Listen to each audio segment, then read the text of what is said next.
नमस्कार दोस्तों, कैसे हैं आप सभी। दोस्तों, क्या आपने कभी सोचा है कि इंसान को गुस्सा क्यों आता है। कभी किसी की छोटी सी बात हमें अंदर तक चोट पहुंचा देती है। कभी किसी के शब्द हमें इतने बुरे लगते हैं कि हम अपना आपा खो बैठते हैं। लेकिन भगवान बुद्ध ने गुस्से को लेकर एक भावना नहीं माना, बल्कि इस मन की अशांति से जोड़कर देखा। बुद्ध की शिक्षाओं में क्रोध को ऐसी आग के समान समझाया गया है जो सबसे पहले उसी व्यक्ति को जलाती है जिसके भीतर वह पैदा होती है। बुद्ध के अनुसार गुस्से की जड़ अक्सर हमारी अपेक्षाओं, इच्छाओं और अहंकार में छिपी होती है। हम चाहते हैं कि लोग हमारे अनुसार व्यवहार करें। हम चाहते हैं कि हमारी बात मानी जाए। हम चाहते हैं कि कोई हमारा अपमान न करे। लेकिन जब वास्तविकता हमारी इच्छा के अनुसार नहीं होती तो मन में विरोध पैदा होता है और यही विरोध धीरे धीरे क्रोध का रूप ले सकता है। मान लीजिए किसी ने आपके साथ कठोर शब्दों में बात की। पहली प्रतिक्रिया होती है, इससे मुझे ऐसे बात क्यों की। फिर मन उस घटना को बार बार याद करता है, मुझे ऐसा जवाब देना चाहिए था, मैं उसके सबक सिखाऊंगा। घटना कुछ मिनट की थी, लेकिन हमारा मन उसे घंटों तक चलाता रहता है। यही कारण है कि कई बार हमें चोट शब्दों से कम और उन शब्दों के बारे में हमारी सोच से ज्यादा लगती है। बुद्ध ने सिखाया कि क्रोध को क्रोध से खत्म नहीं किया जा सकता। क्रोध को समझ और धैर्य से ही शांत किया जा सकता है।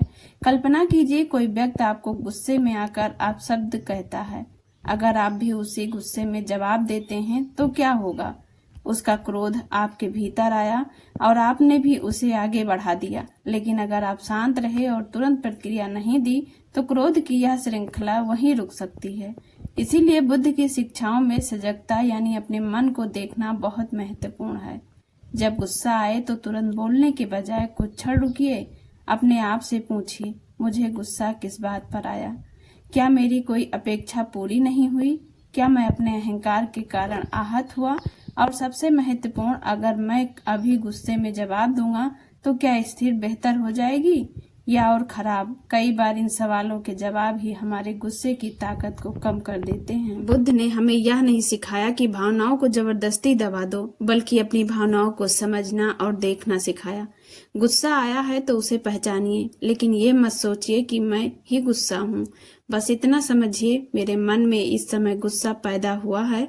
यह छोटा सा अंतर बहुत बड़ा बदलाव ला सकता है, क्योंकि जब आप अपने गुस्से को देखने लगते हैं तो आप उसके गुलाम नहीं रहते, आप उसके ऊपर नियंत्रण रखना सीखते हैं।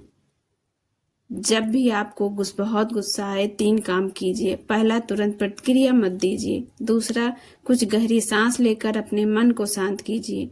तीसरा, सोचिए कि असली समस्या क्या है। हो सकता है सामने वाले की गलती हो, लेकिन यह भी संभव है कि हमारी प्रतिक्रिया समस्या को और बड़ा बना रही हो। बुद्ध की शिक्षाओं का उद्देश्य यही है कि हम बाहर की दुनिया को बदलने से पहले अपने मन को समझें, क्योंकि शांत मन से लिया गया निर्णय अक्सर गुस्से में लिए गए निर्णय से बेहतर होता है। दोस्तों, गुस्सा आना इंसानी अनुभव है, लेकिन गुस्से के पीछे भागना जरूरी नहीं है। जब गुस्सा आए तो उसे पहचानिए, उसे समझिए, थोड़ा रुकिए और फिर निर्णय लीजिए। याद रखिए, जिस व्यक्ति ने अपने मन को समझना सीख लिया, उसने अपने जीवन को बदलने की दिशा में सबसे बड़ा कदम उठा लिया। अगर आपको भगवान बुद्ध की ऐसी ही प्रेरणादायक शिक्षाएं पसंद हैं तो वीडियो को लाइक कीजिए, चैनल को सब्सक्राइब कीजिए। जल्द मिलती हूँ नए वीडियो के साथ। जय भीम, नमो बुद्धाय।